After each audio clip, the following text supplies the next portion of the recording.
Hello guys, welcome to my YouTube channel. मेरा नाम है प्रिया और आज मैं जो आपके लिए स्टोरी लेकर आई हूँ ना, ये हॉरर होने के साथ साथ पारिवारिक रिश्तों की भी स्टोरी है कि कैसे लोग परिवार में ही एक दूसरे के जलन के कारण एक दूसरे के दुश्मन बन बैठते हैं। और मैं आपको बता दूं कि ये स्टोरी इतनी पेचीदा होने वाली है कि इसमें थोड़ा आपको दिमाग का यूज करना पड़ेगा। और दूसरी बात ये कि ये स्टोरी इतनी लंबी होने वाली है ना कि इसे 2 पार्ट में लाना पड़ेगा। ये जो स्टोरी है ना, ये मेरी एक सब्सक्राइबर की स्टोरी है। तो चलो हम उनका नाम रख देते हैं राखी। ये राखी के साथ घटना हुई थी जब वो बचपन में बिहार में रहा करती थी और बिहार में ये उनके नानी के घर पर हुई थी। और ये घटना अभी तक उनके साथ घट रही है।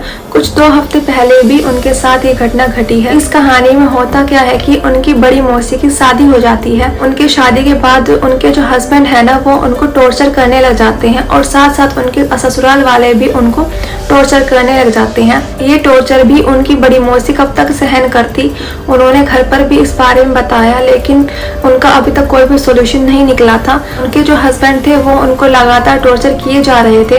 तो एक टाइम की बात है, राखी उनकी मम्मी और उनके पापा उनके नानी घर पर गए हुए थे। उस टाइम उनकी बड़ी मौसी भी घर पर आई हुई थी। शाम का टाइम था और राखी के पापा सबके लिए मछली पका रहे थे क्योंकि वो बहुत अच्छी मछली बनाया करते थे और सबको ही उनके हाथ की मछली बहुत ज्यादा पसंद थी। और राखी की मौसी ना धीरे धीरे करके सारी मछलियां खुद ही खा जाती है। राखी की नानी भी बोलती है कि सारी मछली तुम खुद खा गए, दामाद आए हैं उनके लिए भी तो कुछ बचा देती। लेकिन वो बोलती है क्या करूं मम्मी, इतनी अच्छी मछली पकाई है जीजा जी ने कि सारा खाने का मन कर गया।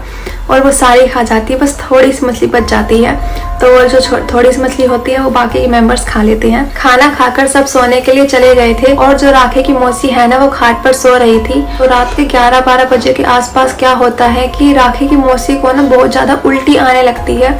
इतनी उल्टी आती है कि उन्होंने जो अपना सारा खाना खाया था वो सारा वो निकल जाता है। वो इतनी उल्टी कर देती है कि वो उल्टी करते करते ही वो खाट से नीचे गिर जाती है और वो वहीं पर बेहोश हो जाती है। उनकी आवाज सुनकर सब घर वाले उनके पास आते हैं और देखते हैं कि सिचुएशन को। तो डॉक्टर को बुलाया जाता है और डॉक्टर बताते हैं कि इनको तो जहर दिया गया है। तो घर वाले सोचते हैं कि मछली में तो जहर नहीं था क्योंकि मछली बाकी के मेंबर्स ने भी खाई थी और उनको कुछ भी नहीं हुआ था। तभी राखी की मम्मी को याद आता है कि सुबह के टाइम पर जब राखी के मौसाजी उनकी मौसी को छोड़ने आए थे, उन्हें एक इंजेक्शन लगा कर गए थे। जब उनकी फैमिली मेंबर्स ने पूछा तो उन्होंने बताया कि तबीयत ज्यादा खराब थी इसलिए इन्हें इंजेक्शन लगाना पड़ रहा है। और वह इंजेक्शन लगाकर चले जाते हैं और रात को पता चलता है कि ये किसी दवाई का इंजेक्शन नहीं था, ये तो बल्कि जहर था। और राखी की मौसी की वहीं ऑन द स्पॉट डेथ हो जाती है। डेथ होने के बाद जब उनके ससुराल कॉल किया जाता है तो राखी की मौसाजी बोलते हैं कि अब ये आपकी प्रॉब्लम है, मुझे इनसे कोई लेना देना नहीं है। तो यहीं पर ये बात तो क्लियर हो जाती है कि जरूर कहीं ना कहीं इन्होंने ही राखी की मौसी को जहर दिया था जिससे उनकी डेथ हो गई। एंड में राखी के नाना जी को ही अंतिम संस्कार उनकी बेटी का करना पड़ जाता है। राखी की मौसाजी की बात को सुनकर बस यही लग रहा था कि किसी न किसी तरह वो अपनी वाइफ से पीछा छुड़ाना चाहते थे और वो चाहते थे कि उनकी डेथ ससुराल में ना होकर उनके मायके में हो जाए ताकि उन ससुराल वालों पर कोई भी ब्लेम ना आए। परिवार वाले बहुत दुखी होते हैं, रोते हैं, पर आखिर वो कर क्या सकते थे, जो होना था वो हो चुका था। तो ऐसे ही धीरे धीरे करके महीने साल बीत जाते हैं। तो नेक्स्ट ईयर एक इंसिडेंट होता है। राखी के मामा जी अपने घर से दूर रहा करते थे, इसलिए उनका जब फर्स्ट बेबी हुआ तो वो घर पर नहीं आ पाए थे। इसलिए जब उनके बेटे का फर्स्ट बर्थडे था, लेकिन जब उनके बेटे का फर्स्ट बर्थडे था तो सब मिलकर सोचते हैं कि क्यों ना इसे सेलिब्रेट किया जाए। तो राखी के मामा जी के बेटे के फर्स्ट बर्थडे में सब फैमिली वाले उनके नानी घर पर मिलते हैं। राखी के साथ साथ ही उसके बाकी कजन्स भी आए हुए थे। तो ऐसे ही मस्ती कर रहे, आपस में खेल रहे थे और वो सब मिलकर छत पर जाते हैं और छत पर ऐसे ही टहलने लगते हैं। तो टहलने के बाद सब नीचे जाते हैं तो राखी बोलती है कि मैं थोड़ी देर बाद आऊंगी और वो छत पर ही रुक जाती है। छत पर एक उनका रूम भी हुआ करता था। तो एक औरत लाल साड़ी में उस रूम में अकेले बैठी हुई है।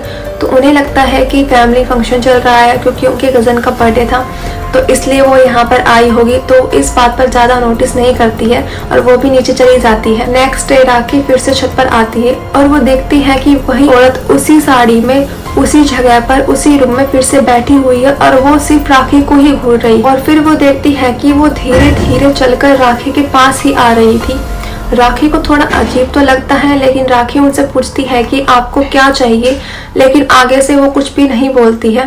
तो राखी फिर से पूछती है कि आप बता दो आपको क्या चाहिए, लेकिन वो आगे से कोई भी उनका आंसर नहीं आता है।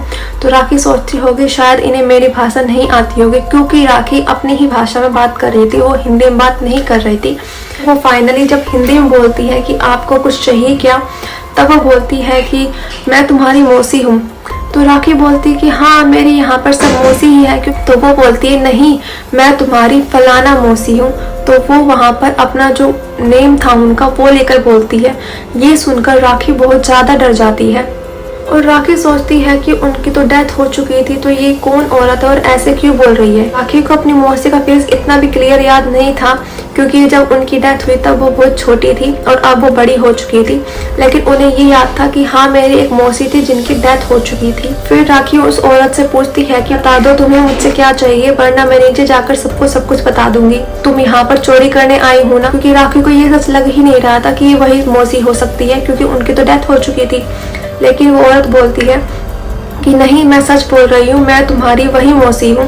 और राखी बताती है ना कि दीदी जब वो औरत बोल रही थी ना, अपना नाम ले रही थी या कुछ भी बोलने लग रही थी, उनकी आवाज में इको होने लग गई थी, जबकि वो तो छत पे खड़े थे, ना ही किसी अकेले रूम में थे जहाँ से उनकी आवाज इको हो सके।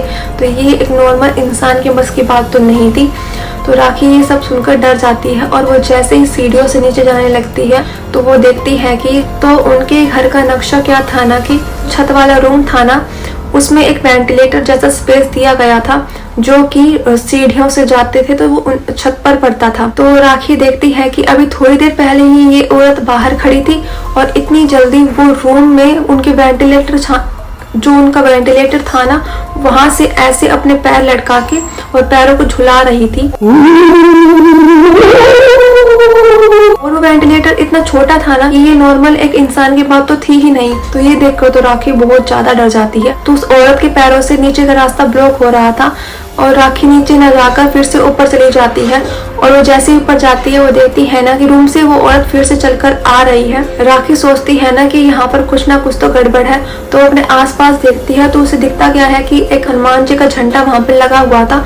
वो जल्दी से भागकर और हनुमान जी के झंडे की डंडली को पकड़ लेती है। वो टाइट उस खंबे को पकड़कर पूछती है कि तुम यहाँ क्यों आई हो, मुझसे क्या चाहिए तुम्हें, तुम मुझे ही क्यों दिख रही हो। तो वो औरत बोलती है कि मुझे मौसी बोलो। तो राखी बोल देती है मौसी। और बोलती है फिर से मौसी बोलो, तो फिर से मौसी बोल देती है। और वो जब राखी उन्हें मौसी बोल रही थी, वो औरत इतना खुश होकर हंस रही थी कि वो इतनी, और उनकी आवाज बहुत ज्यादा इको कर रही थी। फिर वो औरत राखी से बोलती है कि मैं तुम्हारी मौसी हूँ, तुम मुझे मौसी ही बुलाया करो। तो राखी बोल देती है ठीक है मैं मौसी ही बुलाऊंगी, लेकिन आप बताओ कि आपको मुझसे क्या काम है। तो वो औरत बोलती है कि तुम मेरी बेटी की तरह ही हो, जब भी तुम्हें कुछ मुसीबत आएगी ना, तुम बस मुझे याद कर लेना और मैं तुम्हारी हेल्प करने के लिए वहाँ पर आ जाऊंगी। लेकिन ये बात तुम किसी को मत बताना, नहीं तो मैं तुम्हें जान से मार दूंगी। ये सुनकर राखी को डर तो लगता है, लेकिन वो सोचती है कि इसमें तो मेरा ही फायदा है, तो मैं क्यों किसी को बताऊं। तो वो इस बात पर राजी कर लेती है। फिर वो औरत वहाँ से गायब हो जाती है और राखी नीचे चली जाती है। फिर रात हो जाती है और सब सोने के लिए चले जाते हैं। राखी को सपना आता है और सपने में राखी को उन्हें अपने नाना दिखाई देते हैं। राखी नाना से बहुत ज्यादा कनेक्टेड थी। जैसे ही वो अपने नाना को देखती है ना, वो गले लगने के लिए दौड़ने लगती है। तो उसके नाना बोलते हैं कि रुक जाओ, मेरे पास मत आना, तुम ये बताओ तुम मुझसे कुछ छुपा रही हो। तो राखी बोलती है कि नहीं मैं आपसे कुछ नहीं छुपा रही हूँ। और राखी के नाना किसी तरह वो उससे बात उगलवाना चाहते थे। राखी के नाना फिर से उनसे पूछते हैं कि कुछ बात है जो तुम मुझसे छुपा रही हो। और राखी सोचती है कि मौसी वाली बात तो मैं नहीं बता सकती। तो राखी फिर से मना कर देती है। तो राखी के नाना डायरेक्टली पूछते हैं तुम क्या अपनी मौसी से मिल रहे हो। तो राखी बोलती है कि हाँ मैं मिल रही हूँ। तो राखी के नाना बोलते हैं कि तुम उनसे मत मिलो, वो तुम्हें नुकसान पहुंचा सकती है। तो राखी बोलती है कि नुकसान तो आप ही मुझे पहुंचा सकते हो। तो क्या राखी की मौसी सच में उसे नुकसान पहुंचाना चाहती थी, और ऐसी क्या बात थी जो राखी के नाना राखी को बताना चाहते थे।